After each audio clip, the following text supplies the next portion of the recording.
नमस्कार कांचन वर्ल्ड या चॅनलमध्ये आपलं खूप खूप स्वागत आहे. बघा इथे तांदळाची भाकरी आणि ओल्या जवळ्याचं सुकं बनवलेलं आहे. एवढं छान टेम्पिंग दिसतं, तेवढीच चांगली चव आहे. तुम्ही हे नाश्त्याला किंवा डब्याला किंवा जेवणासाठी बनवू शकता. खूपच टेस्टी लागतं. तर आगरी कोळी पद्धतीने मी तुम्हाला हे दाखवणार आहे. तर पूर्ण व्हिडिओ नक्की बघा. इथे मी घेतलेला आहे ओला जवळा म्हणजेच कोलीमसुद्धा म्हणतात याला. बाजारामध्ये तुम्हाला अशी छोटी प्रॉन्स फिश दिसली म्हणजे हा जवळा आहे. हा सुकवलेला जवळा पण असतो, तो तुम्हाला माहीतच असेल आणि मार्केटमध्ये आता हा ओला जवळा मिळतो. हा जर का सुकवला का मग मार्केटमध्ये येत नाही. यासाठी लागणारं साहित्य आपण बघतोय. इथे मोठे 2 कांदे बारीक कापून घेतलेले आहेत. 1 मिरची आणि 4-5 लसणाच्या पाकळ्या ठेचून घेतलेल्या आहेत. मोठा टोमॅटो पण मी अर्धाच घेणार आहे. छोटा असेल तर अख्खा घ्यायचा आहे आणि जवला. तर कृतीला सुरुवात करूया. आणखी काही साहित्य लागेल ते तुम्हाला मी रेसिपीसोबत सांगणार आहे. तर इथे बघा मी पॅन गरम केलेला आहे आणि 2 पळीभर तेल घातलेलं आहे. जेवढी क्वांटिटी असेल तेवढं तेल घालायचं आहे अंदाजाने. तेल गरम झालं की आपण यामध्ये कांदा, लसूण आणि मिरची परतून घेणार आहोत.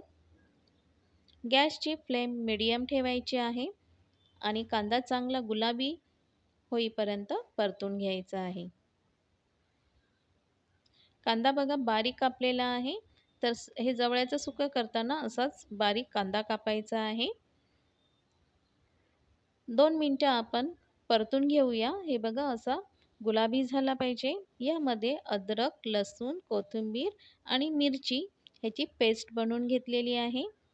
ती सुद्धा कांद्यासोबत परतून घेऊया.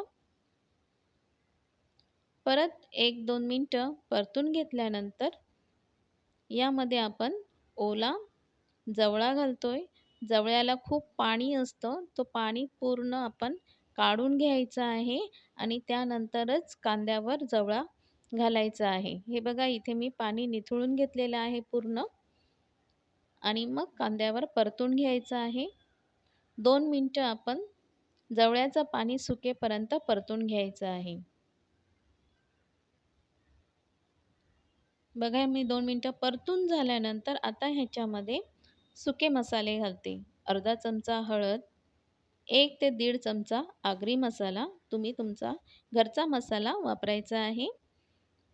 अर्धा चमचा गरम मसाला आणि हे सर्व मसाले आता पूर्ण आपण जवळ्याला लावून परतून घेणार आहोत.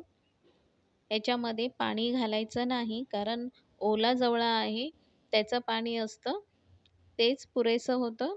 बघा इथे परतून झाल्यानंतर यामध्ये चवीनुसार मीठ घालायचं आहे. इथे मी साधारणतः 1 चमचा मीठ घातलेला आहे. मीठ घातल्यानंतर परत एकदा परतून घ्यायचं आहे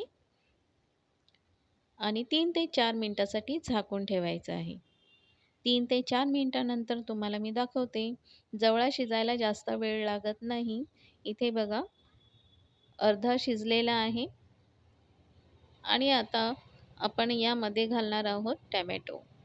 मोठा टोमॅटो होता म्हणून मी अर्धाच घालत आहे. बारीक असेल तर तुम्ही पूर्ण घालायचा आहे.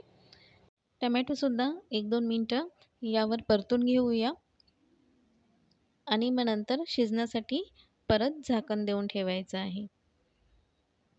तुम्हाला जर का ओला बनवायचा असेल तर तुम्ही ह्याच्यामध्ये वांगं, बटाटा, शेकटाची शेंग असं घालूनसुद्धा सुकं बनवू शकता. त्याच्यामध्ये थोडंसं पाणी घालायचं.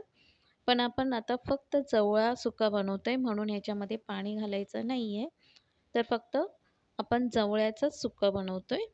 तर टोमॅटो मिक्स करून झाल्यानंतर 2 ते 3 मिनिटासाठी झाकून ठेवायचं आहे.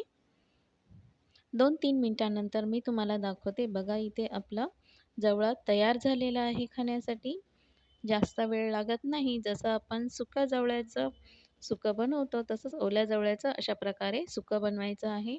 अतिशय छान चव असते ह्याची. तुम्ही कोणत्याही भाकरीसोबत खाऊ शकता. तांदळाची, नाचणीची, ज्वारीची किंवा चपातीसोबतसुद्धा खाऊ शकता. जेव्हा आपली माणसं पहिले शेतावर जायची ना, तेव्हा त्यांना असं जवळा भाकरी किंवा बोंबील भाकरी, आंबाडी सुकट भाकरी असा सकाळचा नाश्ता लागायचा. तर त्याच प्रकारे आज तुम्हाला मी दाखवलेलं आहे. तुम्हाला ही रेसिपी नक्की आवडली असेल. तुम्ही नक्की करून बघा. तुम्हाला जर काही तिन्ही प्रॉन्स म्हणजेच कोलंबी, ओला जवळा मिळाला मार्केटमध्ये, तर अशा पद्धतीने करून बघा. गरमागरम भाकरीसोबत जर का खाल्लात, तर त्याची चव खूप अप्रतिम असते. तर आपला इथे जवळा तयार झालेला आहे. हे बघा, खूपच छान झालेला आहे. आता मी तुम्हाला सर्व्ह करून दाखवते तांदळाच्या भाकरीसोबत. तर ही आगरी पद्धतीने केलेली उकडीच्या तांदळाची भाकर आहे. त्यासोबत सुकं जे जवळा केलेला आहे, त्याची चव खूप अप्रतिम असते. तुम्ही एकदा नक्की ट्राय करून बघा ही रेसिपी आणि मला कमेंटमध्ये सांगा, की तुम्हाला ही रेसिपी कशी वाटली. अशाच रेसिपी माझ्या चॅनलवर येत असतात. जर का तुम्ही सबस्क्राईब केलं नसेल, तर सबस्क्राईब करा. व्हिडिओ आवडली असेल, तर लाईक नक्कीच करा आणि कमेंटसुद्धा करा. आता भेटूया आपण नवीन रेसिपीमध्ये. तोपर्यंत सगळ्यांना माझा नमस्कार.